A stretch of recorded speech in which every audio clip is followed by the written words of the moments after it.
Señor hermanos, hoy tenemos esta interesantísima lección, es la lección número 11 del material que ya venimos estudiando desde hace varios meses y que estamos concluyendo, pues nos faltan apenas dos lecciones para concluir. Bendito sea el nombre del Señor. Y hoy tenemos otro tema muy interesante, el sacerdocio de Cristo y el Levítico.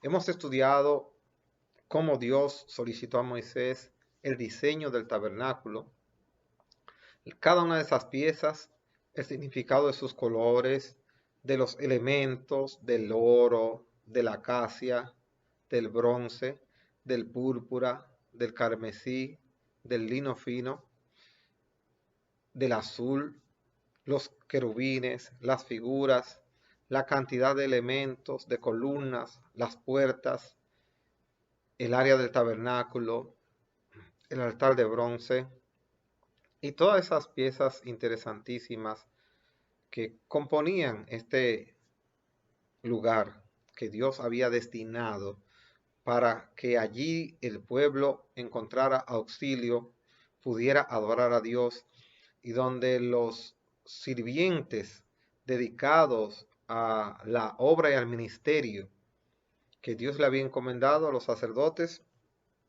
pues tuvieran un espacio donde hacer ese oficio que Dios les había encomendado.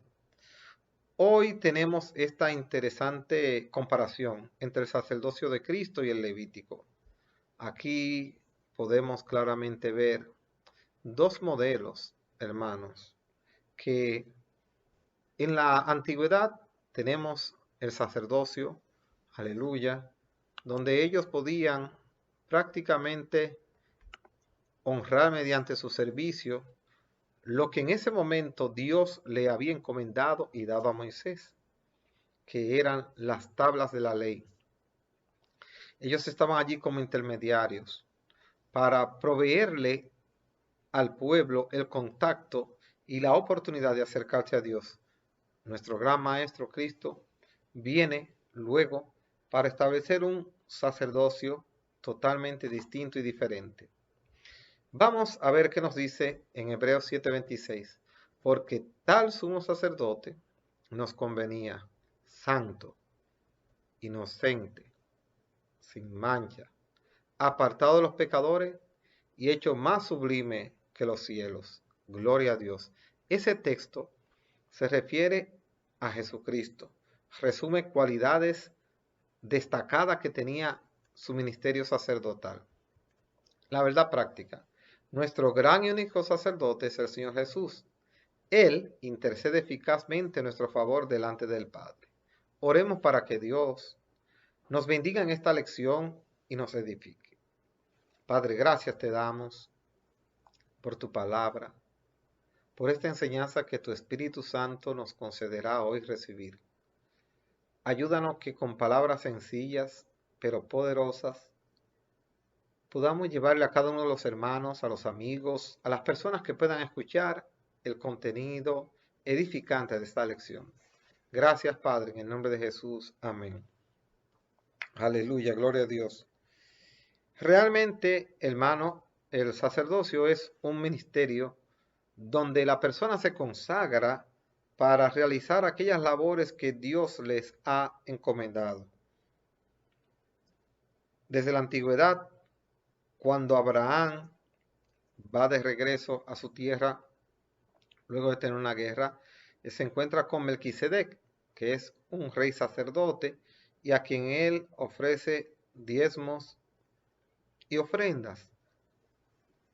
Esa ocasión, lo que se está haciendo es adorando a Dios, sirviendo de intermediario, un hombre, un rey, un sacerdote, y asimismo ocurre luego cuando Dios establece los planes y la forma de trabajar y manejarse el pueblo de Israel, cuando Dios elige las tribus que vamos a ver aquí y las personas que designó para hacer tal servicio. Pero donde culmina en su versión más sublime, ¿verdad? En su, como le llamamos nosotros, ya el clímax de, esa, de ese proceso sacerdotal es en Cristo Jesús. porque esa era la aspiración de Dios desde el principio, que hubiera un sacerdote tan perfecto que pudiera él mismo proveer y ser el camino directo a la comunión con el Padre. Pues vamos de inmediato al punto número 1, la elección de los sacerdotes. Los sacerdotes, hermanos, para poder ser sacerdotes, no podía ser cualquier persona. Eso es muy importante que observemos algo. Dios escogió el linaje y no Moisés. Cuando Moisés estaba muy cargado, con muchas preocupaciones, muchas situaciones del pueblo, Jetro, su suegro, se le acerca, le dice, tú no puedes seguir así. Es necesario que tú elijas grupos de personas o personas que estarán sobre 50, sobre 100, porque realmente, hermano, en toda institución existe la administración, lo que se llama hoy política, que muchos cristianos no están de acuerdo con involucrarse, lo cual yo respeto, yo participo en ella, pero ¿por qué lo hago, hermano? Bueno, porque Moisés tuvo que organizar políticamente, es decir, socialmente, tuvo que organizar el pueblo de Israel y organizar sus líderes. Ahora vamos a observar algo. Cuando Dios decide organizar el sacerdote, no le deja eso a Moisés. Porque lo que nosotros hemos, como cristianos, y nos sentimos mal, es que creemos que cuando elegimos una persona para que nos dirija socialmente, es como que estamos haciendo una elección para que nos dirija ministerialmente, como si fuera un pastor o un predicador. Son dos cosas muy diferentes, hermano. Observen desde la antigüedad cómo Dios sí le permite a Moisés elegir las personas que iban a administrar el pueblo, que junto a él iban a dirigirlo, que lo iban a organizar, que iban a establecer las reglas y dirimir los conflictos y las situaciones normales, sociales, cotidianas.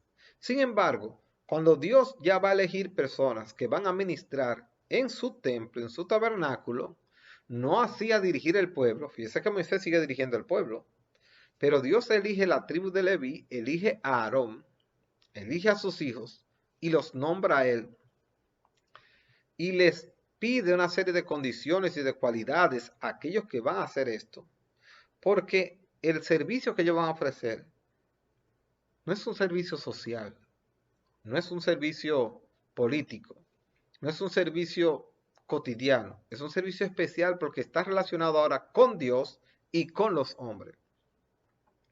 Mientras que el servicio social estaba directamente relacionado con suplir y buscarle soluciones a los problemas sociales, a los conflictos, aquí ahora se trataba de buscar personas que iban a mediar entre los conflictos del hombre con Dios, las ofensas que el hombre como tal cometía con Dios. Una persona podía hacerle daño a otro, pero además de hacerle daño a otro, había una ofensa que además de hacérsela al prójimo, esa ofensa se le estaba haciendo a Dios. Entonces ahí entran los sacerdotes, hermano. Nosotros como iglesia, a veces nos confundimos en esto y pensamos que porque una persona viene bien preparado de una universidad, de un instituto, es capacitado, sabe varios idiomas, habla bien, domina bien las matemáticas, se desempeña y se desenvuelve bien, pensamos que eso le hace acto para el servicio. Y no es que yo estoy diciendo que no lo está, entiéndase bien. Lo que quiero decir es que necesitamos ver otras cualidades espirituales en aquellas personas que van a ocupar posiciones en la iglesia. Porque se trata no solo de tener capacidad intelectual, se trata también de tener unas cualidades espirituales que Dios ha establecido en su palabra para nosotros poder hacer bien el trabajo que Dios quiere. No porque esa persona, bueno, como es profesional no puede serlo, no, yo no estoy diciendo eso. Lo que estoy diciendo es que no basta solamente con esas cualidades, que perfectamente una persona puede tener buena capacidad, ser un buen administrador, ser una persona exitosa en los negocios, pero no necesariamente tenga las cualidades para ser un ministro. Y cuando digo un ministro no me refiero a pastor nada más, porque ministro es servir. Cuando digo ministro, es que esté en cualquier posición, sea músico, sea diácono, sea el presidente de una sociedad o el que dirige un departamento, sea un consejero, sea un evangelista, sea un predicador, sea un misionero, etcétera. Y muchísimas otras posiciones que pueden desempeñar en la iglesia. Formemos como hermanos, como amigos de los miembros, formemos nuestros líderes para que reúnan esas condiciones, así como Dios lo pidió lo de los levitas, hermano. Los sacerdotes necesitaban pertenecer a la tribu de Leví. Si una persona no era de la tribu de Leví, no podía ser sacerdote, hermano. ¿Qué características especiales podemos ver nosotros en los levitas? Bueno, hermano, mire, vamos a destacar dos. Aquí dice en el material, el llamamiento específico para el servicio del tabernáculo. Y segundo, la unidad. Pues todos los levitas, ¿verdad? Todos los levitas hablaban la misma lengua, defendían el mismo comportamiento y mantenían la misma fe. En el pueblo de Israel había más de una lengua que podían hablar, pero los levitas todos hablaban la misma lengua. Tenían el mismo concepto. Es decir, había una palabra que podemos destacar en esa cualidad, es unidad. Por eso Dios desea que seamos unidos. Y Cristo mismo enfatizó en eso cuando dijo, Padre, que ellos sean uno, como tú y yo somos uno. La iglesia local es el cuerpo de Cristo, hermano, y cualquier iglesia para poder avanzar necesita estar unida en su liderazgo. Es desde su liderazgo que le irradia a la congregación la unidad. Si el liderazgo de la iglesia no se ve unido, tampoco la iglesia va a manifestar esa unidad. Entonces, es importante entender que unidad no es que nadie pudiera tener una opinión diferente. No, unidad es que vamos a seguir determinadas reglas, que vamos a consensuarlas y vamos a apoyarnos en eso, siempre y cuando esa regla, sobre todo, esté de acuerdo a la palabra de Dios. Ninguna regla puede estar por encima de la palabra de Dios, ni adversar a la palabra de Dios. La consagración sacerdotal, hermano, mírenlo aquí, el punto 3, tenía un solo propósito. ¿Cuál? Servir en el tabernáculo. Los levitas tenían que ser consagrados, es decir, separados, apartados de las actividades rutinarias que tenía un israelita común, para que él pudiera estar espiritual, mental y físicamente preparado con las condiciones necesarias para poder realizar el servicio que debía hacer para ministrar en el templo. Por eso en la Biblia dice, hermano, en los negocios de mi Padre, dijo Cristo, me conviene estar. En segunda de Tito 2:4 dice que los que le sirven al Señor no se enredan en los negocios de esta vida.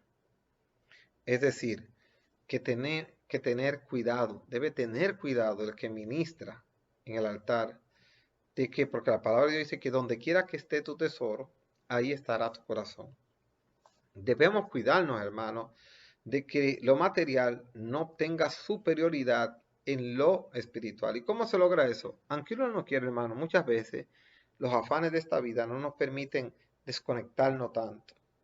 En verdad, mientras más dedicados estemos a Dios, lo que más nos conviene es desconectarnos de las cosas materiales, lo más que se pueda, y conectarnos más a lo espiritual.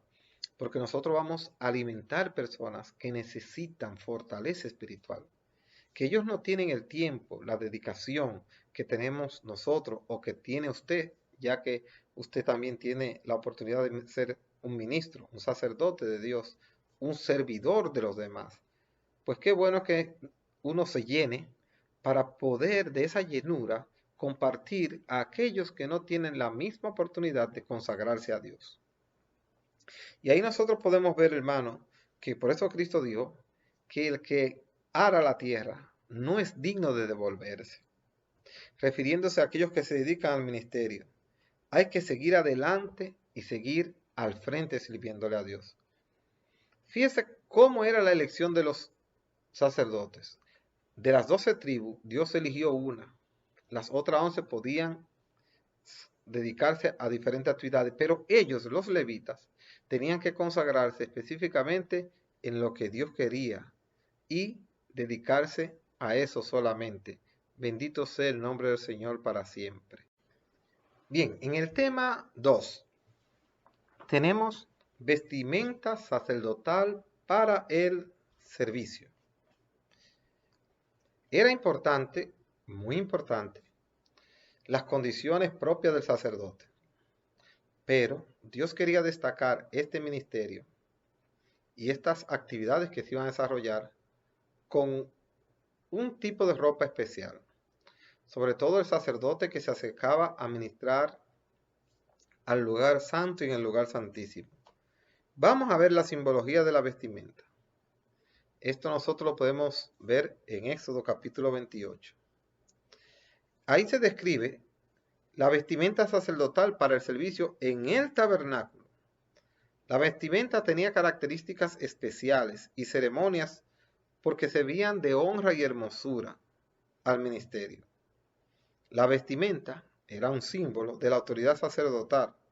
Además de despertar la atención del pueblo, marcaba el carácter divino del servicio. Tenemos la túnica, aquí la podemos ver, llamada el efod. Esta túnica, hermano, como ustedes pueden ver, era un cinto que tenía aquí, que apretaba la parte próxima a la cintura. Esta era una especie de bata, no era hasta abajo. Si ustedes observan, viene desde aquí, desde los hombros, y llegaba un poco más abajo de la cintura. Tenía piedras preciosas aquí y estaba hecho con diferentes colores, como dice aquí, en Éxodo 28:6. Harán el efod de oro de tela azul, púrpura y carmesí, y de lino fino torcido, obra tejida artísticamente. Fíjense que en el efod se encontraba el oro, que habla de pureza, ya lo hemos dicho en otras clases, el azul, símbolo del cielo, púrpura, símbolo de realeza, carmesí, símbolo de sangre, de sacrificio, lino fino torcido, habla de pureza, y todos esos elementos que también encontramos en las cortinas y en otras piezas del tabernáculo estaban aquí en esta pieza que usaba el sacerdote. ¿Qué significaba esto, hermano? Precisamente con estos símbolos se quería decir que el sacerdote también en sí mismo y de cierta manera, él representaba todo eso y ejercía un ministerio a favor de eso que él llevaba puesto. La túnica llamada efod, como dijimos, cubría el frente y la espalda totalmente, unido por dos hombreras y por un cinto. Las hombreras, aquí, como ustedes pueden ver, tenían, hermano, engastes de oro con piedras de ónix. En cada una tenía grabados los nombres de los hijos de Israel. Tenía en cada piedra grabados los nombres de los hijos de Israel. ¿Cuáles son los nombres de los hijos de Israel? Las 12 tribus. No era el nombre de todos los israelitas. O sea, los hijos de Israel son los hijos de Jacob. Y allí tenía él las 12 tribus. Lo que quería decir es que el sacerdote tenía bajo su peso las tribus de Israel. Así como Dios tiene la humanidad sobre él, Cristo vino a salvar todo lo que se había perdido. Asimismo, el sacerdote tenía esa responsabilidad de saber que él tenía el peso de llevar al pueblo en sus hombros. Bendito sea el nombre del Señor. Hermanos, de los engastes de oro de esas piedras pendía el pectoral. El efod descendía un poco más abajo de la cintura y por encima de la túnica de lino hasta los pies del sacerdote. La túnica de lino no era parte del efod. Lo que quiero decir es que él tenía esa parte ahí. Entonces, ellos lo tenían. Fíjese que debajo del efod, aquí, ellos tenían una túnica. Mírenla ahí. Esta otra. Esa túnica sí le llegaba hasta abajo, pero eso no era parte del efod, pero sí era parte de la vestimenta. Entonces, hermano, también había unos elementos que siempre han llamado la atención y de los cuales se ha predicado, se han usado, y es estos que están aquí, el Urim y el Tumim. ¿Qué era el Urim y el Tumim? Bueno, son piedras preciosas. Eso es lo primero que usted debe saber. Son piedras preciosas. Pero ¿para qué servían? ¿Qué se usaban? Bueno, el Urim y el Tumim tienen varias alusiones en la Biblia en diferentes acontecimientos. Se dice, según el material que tiene aquí, es una de las explicaciones, no es la única, pero sí es una muy aceptada, que probablemente eran una forma de echar suertes. En el Antiguo Testamento, el pueblo de Dios pedía la orientación divina para tomar cada decisión importante. Estas piedras, como se dice, hermano, ellas eran piedras colocadas probablemente sobre el pectoral del sumo sacerdote, representando la voluntad de Dios. En una piedra la respuesta positiva y en la otra la respuesta negativa. El sumo sacerdote solo tomaba las piedras del Urim y Tumim en casos muy especiales. En el Nuevo Testamento se relata una práctica semejante al Urim y Tumim en la elección del sucesor de Judas Iscariote. Con estas piedras, el sacerdote las utilizaba para buscar una mejor dirección de Dios en las tomas de decisiones. Porque ustedes saben que no era fácil. Muchas veces los conflictos que llevaban en las situaciones.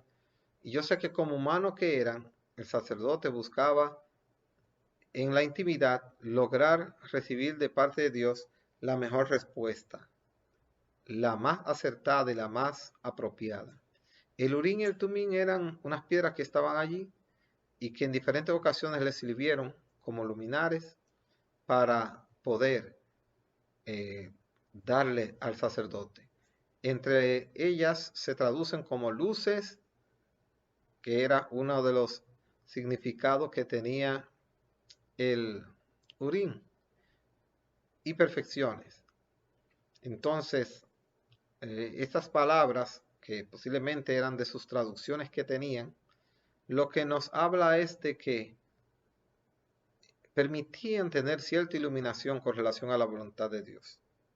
Pero eso es una posible traducción que hacen las personas. Pero en la práctica nosotros sí vemos que el Urim y el Tumim sirvieron en diferentes ocasiones como luminares que permitían destacar y hacer entender mejor la voluntad de Dios con relación al propósito que éste tenía.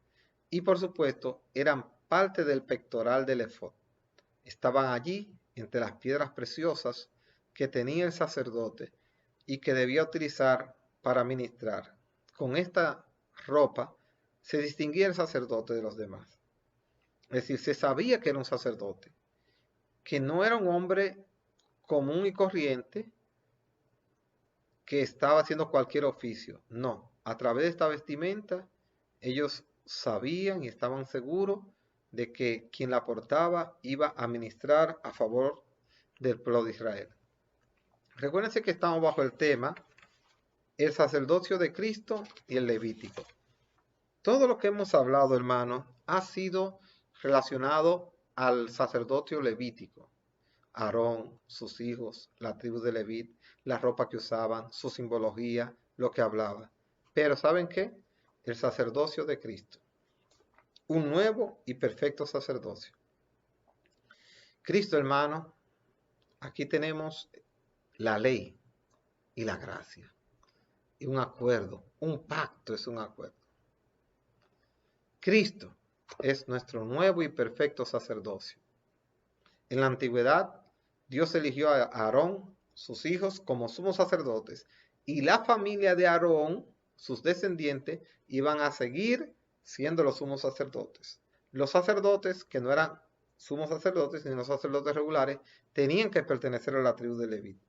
Pero hermano, Cristo, el autor de las epístolas a los hebreos, escribió, oigan bien, porque cambiado el sacerdocio, ¿cuál cambio? Del levítico al sacerdocio de Cristo.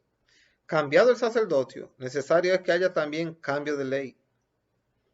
Es decir, si ya los sacerdotes no iban a ser Aarón y su familia, si Dios hacía un cambio de sacerdocio, también tenía que haber un cambio de ley. Aarón fue elegido bajo la ley de los 10 mandamientos. Ahora Cristo es elegido bajo la gracia. Hermanos, dice aquí, los sacrificios, hablando de Hebreos 7:11, en él los sacrificios, el culto, las ofrendas y la liturgia de los servicios eran solo sombras del verdadero sacerdote a ser ofrecido por Cristo. Todo lo que tenía, todo lo que se ministraba, todo lo que se hacía, toda la liturgia, todos los procedimientos que se usaban en el tabernáculo y en el pueblo de Israel por los sacerdotes israelitas. El sacerdocio del Hijo de Dios vino según el orden de Melquisedec, dice la Escritura, y no según el orden de Aarón. El Señor Jesús fue capaz de reconciliar al hombre con Dios por medio de su sangre, abriendo el camino para una comunión verdadera con el Padre.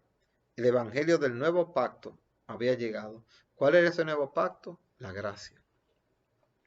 Aquí tenemos un sacerdote extendiéndole la mano a la criatura que le ha fallado a su Creador, para hacerla retornar de nuevo por el camino correcto, por el camino de la salvación, por el camino de la reconciliación, por el camino de la perfección. Jesús trajo salvación perfecta, hermano. A diferencia de los sacerdotes arónicos, que se sucedían en la medida que iba muriendo, obviamente por su naturaleza humana, natural y normal. Ahí no había nada malo. Morían, era necesario que viniera otro sacerdote a sustituirlo. ¿Qué pasa con Jesús? Que Jesucristo murió una sola vez y permanece ahora a la diestra del Padre, esperando el retorno de Él para venir a buscar su iglesia. Mientras que antes tenía el pueblo de Israel que esperar, ¿verdad?, que un nuevo sacerdote viniera a ministrarle, nosotros tenemos la confianza de que nuestro sacerdote no volverá a morir. Ya murió, lo hizo. Pero sin embargo, ¿moría Aarón o sus hijos o la descendencia de él como un sacrificio? No, morían porque debían morir. Ellos sacrificaban por ellos y por el pueblo un becerro, como lo pudimos ver nosotros, o una novilla, un novillo, etc. Sin embargo, Cristo se ofrece Él mismo. No ofrece un cordero, sino que Él se hace el cordero. Él mismo se convierte en el cordero, Él mismo se convierte en el sacerdote, Él mismo se convierte en la ofrenda. De manera que Cristo, en Él, pudo reunir todos los elementos de la liturgia hebrea para convertirse de esta manera en el gran y único sumo sacerdote, pero también en la ofrenda excelente que Dios esperaba, completa y perfecta, para poder reconciliar al hombre con Dios. Recuérdense que en el día de la expiación, ese animal servía como el representante que recogía el pecado de la nación y a través de él se le perdonaba esos pecados. Sin embargo, Jesucristo viene y se ofrece él ahora como la ofrenda perfecta. Jesús, hermano, el mediador de un mejor pacto. En el antiguo pacto todo era perfecto, mandamientos, estatutos y juicios.